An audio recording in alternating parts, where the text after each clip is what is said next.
may seem like an obvious question, but how much more were you able to learn last year, actually getting as much playing time as you did versus the year before, where you didn't really get as much game action? I'll say really like my improvement came from basically just like sitting back watching the guys in front of me. Like I said, like before in previous interviews, it's just like the relationship I had with Broderick, of course, Jamari, Warren, all those guys. Just watching them and them teaching me the things that I know now. It allowed me to grow in a lot of areas on and off the field. So, where did you grow the most? Grew the most last year? Last year I grew the most mentally. I mean, you can look at me kind of and tell like pretty physical guy, but mental is football is 90% mental, 10% physical in my opinion. So I had to grow more mentally than physically. What were the nerves like going into that Peach Bowl, knowing that you were going to start and going up there? You'd be surprised. It wasn't really like me being nervous. It was just more of like, okay, I know what I got to do. I just got to go out and execute. So. Kirby was talking about the tackle position and how last year you kind of had Warren that could flip-flop, play both sides in like a three-man rotation. What's your role in that? I mean, are you doing anything on the left, playing mainly right? How's it working out for you this spring? As of right now, I feel like not only me, it's just like everybody's in a little rotation right now. We still got that same rotation going, and that's all I can say about it. We still got rotation going. It's going pretty good. You had talked about it a little bit last year, but how big was Warren in helping you along, and how helpful do you feel like he was and where you are this spring? One thing I will say, without Warren, I wouldn't be where I'm at now. Like I said, he helped me grow mentally and physically. So when he was out, he wasn't really out. So he was beside me, film, on the field. He'll like bring me to the side. Man, you did this wrong. This is how you can get better. So that right there helped me a lot. Any new challenges for you with a different offensive coordinator, different offense? Anything new for you? No, sir. Just going in every day, just trusting whoever, no matter who the OC is. Just listen to what they say. And like I said, I got faith in whoever running the offense. That'll lead us back to what we did last year, in my opinion. Do you feel like you're taking on like a different role, a bigger role, knowing that at least on the surface it looks like you're going to be one of those guys sliding into one of those tackle spots? Does it feel different for you this spring? No, sir. Like I said, I don't mature more mentally now. It's just I feel like now I just got to go out there and do what I'm capable of doing. And now the time's come. Like I feel like it's time for my time. Like I feel like I can go out there and they depend. Like I said, they depended on me, and I feel like I can do it. How do you feel like this entire offensive line has come along to this point in the spring? Like I said, we got a lot of guys who can play. So I mean, we like one deep, two deep. Like we got a lot of guys who can play. So it'll be very interesting this spring and fall just to see who. I mean, because we got so many guys, rotational guys who can do what I did last year. So it's gonna be really interesting because we got a lot of guys who are coming along. What's Coach Searles meant for your development? Last year it seemed like you came a long way in kind of a short period of time. What's he meant for you? It's meant a lot. Like I said, just me and him just sitting down having one-on-one talks about like my big thing was just like not getting frustrated when I mess up, and like those small talks with him like allow me to just go on play after play. Like I know if I mess up, I can go on to the next play, and just big for me because like just not letting that one play get you down, and that right there like goes a long way. So just like me and him having a close relationship, I can go talk to him about anything on the field, off the field. It's just he helped me grow so much. How important is a coach in being able to kind of flush it, put the negative play behind you and moving forward, or is that just something you kind of got to come to on your own? Really, it's just like how close, like just like building a relationship with the guy. Really, it's just like I know you. I mean, like a new guy comes in or whatever. Like I feel like you got to build that trust with that coach to like sit down and talk to him about problems and all that good stuff. So I'm fortunate that me and him got to build a relationship, so I can sit and talk to him about personal stuff, on the field stuff, off the field stuff. So that helps me a lot. Amarius, they talk about the skull sessions and the guys know each other's why. What's your why? My why is the people back home, my family. You know what I'm saying? I promised my mom when I was 7 years old I was gonna get her a house. You know what I'm saying? That's why I wake up every morning. That's why I do what I do. Like any normal person, like if you don't have a why, you cannot play at the University of Georgia. I'm just being honest with you. You would have been done quick. Like this is a hard university to play at, and Coach Mar holds at a high standard. So I feel like if you don't have a why, then you'll break very easy. You talk about that why, and you mentioned earlier your time has come. How much, I guess, do you relish this now? Hey, you've got your chance to prove to people here, people maybe that would draft you in the NFL, that you're a guy that could be a top draft pick. Can you kind of repeat that question again? Yeah, it was long-winded. basically how gratifying is it knowing that it's your time to show that you can follow in Warren's footsteps and Broderick's, Amarius, all those guys? It's just crazy because, like I said, like time's really flying. Like I just remember coming as a freshman, like not knowing like what basic plays were to now.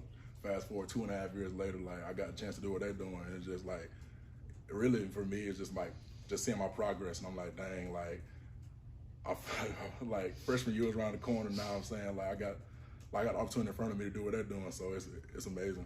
What were the things this spring you really wanted to focus on? The ways you wanted to get better in the spring? Really, just like going out there being a leader. Like I said, I'm not really like I'm not really a like big vocal guy like on the field, but I know it's that like I have like people look up to me, so I know that like if we're not doing something, I feel like just me like holding everybody else at a standard, like I say, Said does or Carson does, whoever's that quarterback does. Like I feel like it'll help. Outside of Cedric, who would you say is kind of the rally guy, the vocal leader of that offensive line? I feel like it'll be more of a Tate Riley, trust. You know, older guy who's been there, has experience. You know, guy who done put time in. You know what I'm saying? Guy who respect it. And I say it's definitely a trust and Tate. So. You got those tight ends lined up beside you. What have you seen from Lawson Lucky through his first spring? I've seen a lot. Like I said, as a freshman, I feel like we come in with the expectation to, like, you're a highly recruited guy. Everybody think you're gonna play, but like I said, like he's coming along pretty good, and he's doing some good stuff, and that's all I'm gonna say. He's on the right track. He's doing good. What's Roderick Robinson bring to the running back position? He brings a lot. Big, strong guy. Like I said, like it's crazy how guys are developing these days. Freshmen coming in, especially looking like him, it's amazing. Like I said, he's just like Lawson. They're like coming along good. They're gonna be fine. Amarius, what's your relationship like with Ernest? I wondered. I had a chance to talk with him, and you guys are literally from opposite ends of the country. What is that room like when you guys are hanging? Really, just like we all connected. Like I like me and Ernest talk every day, just about like whether that's football, not football, on the field stuff, off the field stuff. And I feel like a relationship is important with your whole line. But me and him, like I said, being from two different backgrounds, we can't really relate to some things because he's from Cali, I'm from Georgia, but we built a relationship strong, and as the season goes on, we plan to keep building that relationship stronger. What would you say about how he came in terms of what he, again, coming from the Bosco and the NFL dad and all that stuff? Were you impressed when he? I was very impressed. I looked at him and I was like, oh man, I might be in trouble when he came in. He came in pretty good. He was pretty good. He surprised me. So that's one thing I will say. They throw, like I said, they have a different style of football out in Cali than Georgia. But other than that, he came in, he surprised me. What about Blasky? What's he kind of bringing right now? One thing I say about Blasky's the most physical, like, O-line I've ever met him. O-line, like, tackle, guard, center, person I've ever met in my life. And he brings that physical edge. Like, he gonna be a guy that comes to practice every day, same energy. He gonna be the guy to, like, if we're not doing something right, he gonna call us out. That's what we like, you know what I'm saying? He brings that physical edge on the O-line, so that helps us a lot, too, in the rotation that y'all were talking about. What's your relationship like with Brock Vandegrift? Because I know you guys kind of came in together. And how have you seen him kind of grow in the last couple of years? Oh, man, I've been knowing Brock now 4 or 5 years now. I met him recruiting sophomore, junior year.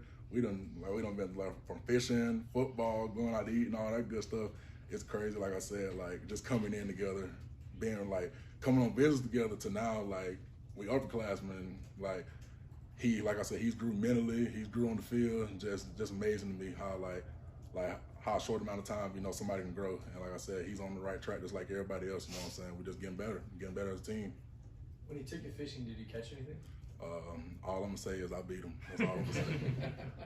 I caught more than he did. Amarius, did I see you get a tattoo for Dev? Yes, sir. It's on my left bicep right here. Yeah. Why did you want to do that? It's just I got it on my left bicep because Devin always plays on the left of me when he gets in the game. He's my right guard, or even like when I'm whenever he's at left guard, he's always gonna be on the left side of me. So I was like, this is perfect spot. So whenever I'm down, you know what I'm saying, we're not doing good as an O-line. We can always be like, we're doing it for him. So I can look down and like, you know what, I'm doing it for Dev. Got time for 2 more questions. Amarius, have you thought about, and I know Kirby's very one day at a time, but you guys are on the brink of maybe being the first team in the modern era of college football to three-peat. I mean, is that Is that a motivator? Is that something you got to pinch yourself and say, man, you could do something no team's done since like 1935 or 6? I mean, just thinking about it, I mean, that would be nice, but right now we just take it one step at a time, you know what I'm saying? We just focused on doing the little things, you know what I'm saying? Then when fall comes, you know, we play how we play, you know, it'll take care of itself. Last spring when we talked to some of the guys, they talked about how quickly the flip switched to, okay, getting ready for the next year. What was that like from this championship? You know, how quickly did it turn to, okay, we gotta get right back to work? I feel like with us, we do a good job of just like, okay, we won, but who cares? Like I said, it's a different year. Those guys are gone. Like I'm saying, like our identity is gonna be this team this year. So no matter what we did 2021, 2022, we're gonna be known as what we did this year. So like just basically like not basically like relying on the past to like what we're gonna do again this year. So basically just moving on, just realizing, okay, we won 2 back-to-back natties, but the bigger goal is the future. That's what I'm trying to say. All right, thank you, Amarius. Thanks, Amir. Good job.